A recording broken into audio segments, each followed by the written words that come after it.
2026-এর বিধানসভা নির্বাচনকে পাখির চোখ করে মালদার মালতীপুর বিধানসভা এলাকায় মঙ্গলবার একাধিক রাস্তার কাজে শিলান্যাস করল রাজ্য সরকার।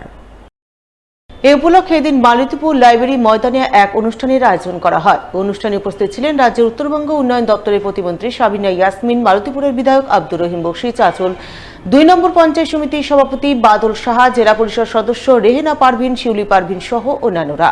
তাদের সকলের উপস্থিতিতে এলাকার সাধারণ মানুষজনকে নিয়ে এদিন মালতীপুর বিধানসভার বিভিন্ন অঞ্চল এলাকায় মোট 8টি রাস্তার কাজের আনুষ্ঠানিক শিলান্যাস করেন মন্ত্রী সাবিনা ইয়াসমিন। তিনি জানান, মুখ্যমন্ত্রীর অনুপ্রেরণায় এবং উত্তরবঙ্গ উন্নয়ন দপ্তরের উদ্যোগে মালতীপুর বিধানসভা এলাকায় মোট 8টি রাস্তার কাজ করা হচ্ছে। এজন্য বরাদ্দ হয়েছে মোট 9 কোটি টাকা। 9টি রাস্তার জন্য অর্থ বরাদ্দ করা হয়েছে প্রায় 9 কোটি টাকা।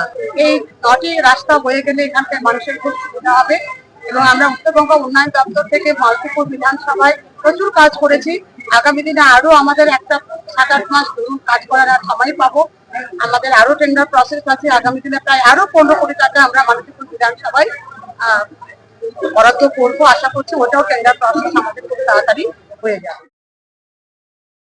রাস্তা তৈরিতে নিম্নমানের অভিযোগ তুলেছিলেন পঞ্চায়েত সমিতির সভাপতি, যার জেরে বন্ধ ছিল রাস্তার কাজ। কিন্তু মঙ্গলবার ফের কাজ শুরু করতে যাওয়ায় রাস্তার কাজের মান নিয়ে একরাশ ক্ষোভ উগরে দিলেন স্থানীয় বিধায়ক থেকে শুরু করে পঞ্চায়েত সমিতির সভাপতি।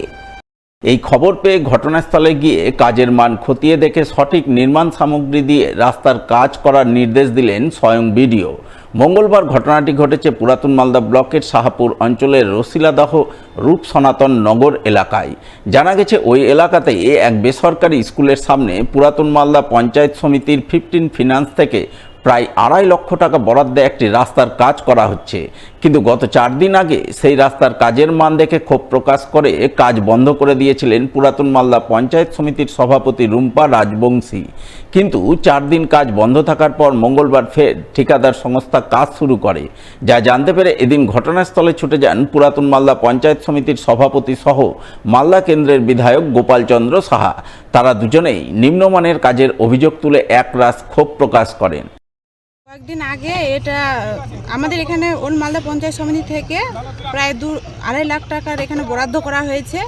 এখানে ইঞ্জিনিয়ার থেকে শুরু করে কন্ট্রাক্টররা ওরা নিজের মতো করে ঢালাইটা শুরু করেছিল। এবার আমি জানতে পারি, এসে দেখি বালির কোয়ালিটি খুবই খারাপ।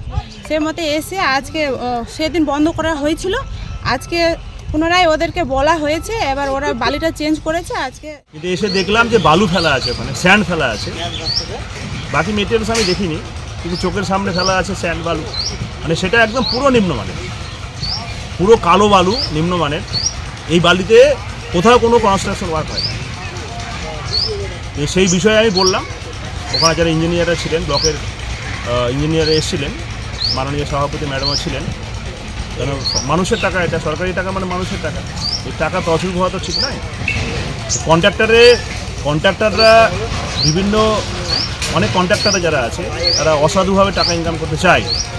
এক্সিকিউশন না করে নিম্নমানের মেটেরিয়াল সাপ্লাই করে টাকা আত্মসাৎ করার উদ্দেশ্য আমার মনে হলো এখানে। এই খবর পেয়ে ঘটনাস্থলে ছুটে যান পুরাতন মালদার বিডিও সেজুতি পাল মাইতি।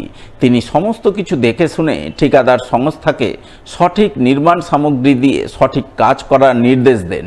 যদিও এই বিষয়ে বিডিও সাহেবা ক্যামেরার সামনে কিছু বলতে চাননি।